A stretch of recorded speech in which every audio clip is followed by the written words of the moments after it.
మోకాల నొప్పులకు ఎటువంటి సర్జరీ లేకుండా ఎపియాన్ పెయిన్ క్లినిక్ అందిస్తున్న అత్యాధునిక చికిత్స. నమస్కారం అండి, నేను Srilatha, chief clinical dietitian, Medicover hospitals Madhapur.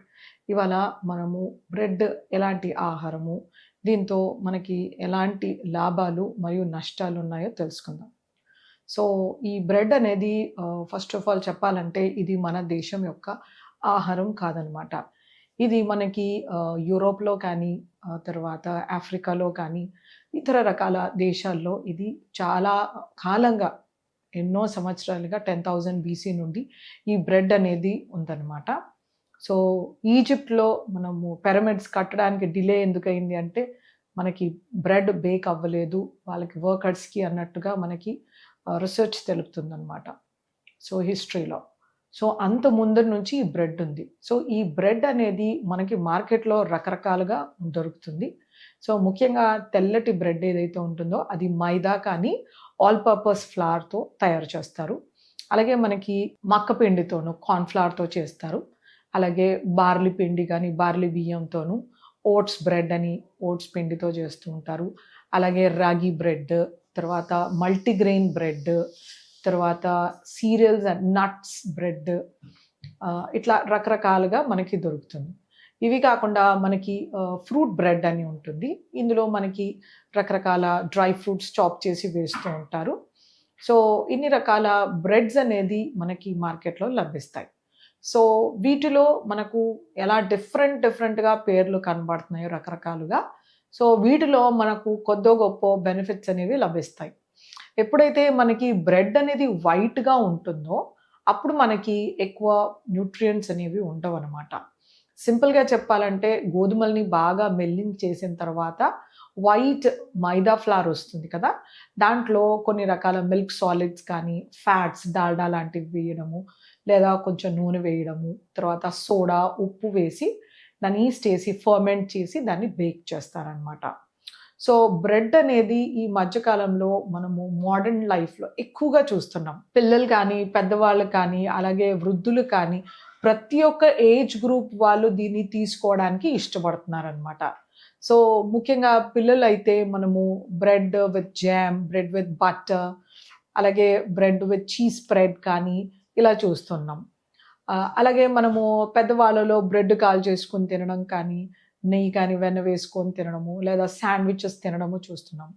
పెద్దవాళ్ళలో కూడా ఏం తినాలనిపించకపోతే బ్రెడ్ తినేస్తూ ఉంటారు ఈజీగా. Early morning coffee with bread or tea with bread అలా తీసుకుంటూ ఉంటారు.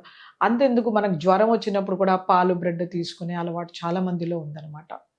సో ఇంతగా మనకి రీసెంట్ టైమ్స్లో బ్రెడ్ అనేది చాలా ఎక్కువ వాడుకలోకి వచ్చింది.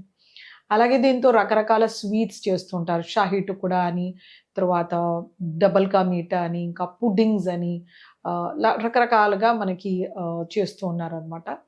సో వీటిలో మనకి ఎంత బెనిఫిట్ ఉంటుంది. సో మనం ఇందులో వాడే డాల్డా కానీ, సోడా కానీ, ఉప్పు కానీ, అలాగే మైదాతో మన శరీరానికి నష్టం ఉంటుందన్నమాట. సో ఈ వైట్ బ్రెడ్లో మనకి బేసిక్గా మైదా ప్రిపరేషన్, ఇది మనకి క్యాలరీలు ఎక్కువగా ఉంటాయి. అలాగే వీటిలో కొంతమేరకు సాచురేటెడ్ ఫ్యాట్స్ వస్తాయి, అలాగే ట్రాన్స్ ఫ్యాట్స్ వస్తాయి డాల్డా వేసినప్పుడు మనకి.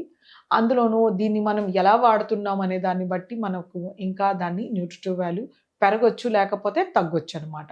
సపోజ్ వైట్ బ్రెడ్ని మనము సాలడ్స్తో స్టఫ్ చేసి, అంటే ఒక కీరకాయ మొక్క కానీ, లేదా క్యారెట్, టొమాటో, తర్వాత క్యాప్సికమ్, క్యాబేజ్ ఇలాంటివి చాప్ వెజిటేబుల్స్ వేసి దాంట్లో కొంచెం హంగ్ కర్డ్స్, పెరుగుని వాటర్ తీసేసి దాన్ని చిక్కగా ఉండే పెరుగు వేసి తీసుకోవడం కానీ, లేదు ఆ బ్రెడ్ వైపు కొంచెం పుదీనా చట్నీ కానీ పుదీనా ప్యూరీ కానీ వేసి తినడం వలన మనకు కొంత మేరకు ఇది బెటర్ అవ్వచ్చు అనమాట. ఇందులో fibre, vitamins, minerals, antioxidants increase అవుతాయి. అలాగే మనము ఈ బ్రెడ్ని జామ్ వేసి తినడము. Jam is a simple sugar with loads of colours. So అలా మనకి క్యాలరీస్ ఎక్కువగా పెరిగిపోతాయి. అలాగే చాకో స్ప్రెడ్ వేయడం కానీ, ఇలా చీజ్ వేసినప్పుడు మనకి కొలెస్ట్రాల్, సాచురేటెడ్ ఫ్యాట్స్ ఇవన్నీ ఎక్కువగా అవుతాయి. అదే బ్రెడ్ని మనము దాన్ని ఇంకా డబుల్ కా మీఠా లాగా, అంటే షుగర్ సిరప్లో ఆయిల్లో ఫ్రై చేసి షుగర్ సిరప్లో కుక్ చేసినప్పుడు ఇంకా క్యాలరీఫిక్ వాల్యూ, ఎంటీ క్యాలరీస్ అనేవి చాలా పెరుగుతాయి, ట్రాన్స్ ఫ్యాట్స్ అనేవి పెరుగుతాయి అనమాట. It becomes very high calorie food. అలాగే మనము ఈ బ్రెడ్లో ఏంటంటే మనము చెప్పినట్టుగా వాడే పద్ధతి అనేది చాలా ఇంపార్టెంట్ అన్నమాట. మనం ఇది వీట్ బ్రెడ్ తీసుకుంటే వైట్ బ్రెడ్ కంటే కొంత మేరకు బెటర్ అని చెప్పొచ్చు. అలాగే మనం ఇంకా ఏవైనా రకాల బ్రెడ్ రాగి కానీ కార్న్ కానీ ఈ బ్రెడ్స్ వైట్ బ్రెడ్ పైన చాలా బెటర్. ఎందుకంటే వీటి గింజలని ఎక్కువ ప్రాసెసింగ్ అవ్వలేదు కాబట్టి వీటిలో ఫైబర్ కంటెంట్ కానీ మైక్రో న్యూట్రియన్స్ అంటే vitamins, minerals, anti oxidant losses అనేది చాలా తక్కువగా ఉంటాయి. లావుగా ఉన్నవాళ్ళు, డయాబెటీస్తో సఫర్ అయ్యే వాళ్ళు, కాన్స్టిపేషన్ ఉన్నవాళ్ళు, ఫ్యాటీ లివర్ ఉన్నవాళ్ళు బ్రెడ్ తీసుకోకపోతే మంచిది. బ్రెడ్ తరచుగా పిల్లలు తీసుకోవడం వలన వాళ్ళకి కాన్స్టిపేషన్ కనబడుతుంది. అలాగే వాళ్ళలో బరువు పెరగడం కూడా చూస్తున్నాం అనమాట. సో అందుచేతనే బ్రెడ్ని తేలిగ్గా దొరుకుతుంది, వండాల్సిన అవసరం లేదు. పిల్లలు కానీ పెద్దవాళ్ళు కానీ దాన్ని అలవాటు చేసుకుంటున్నారు.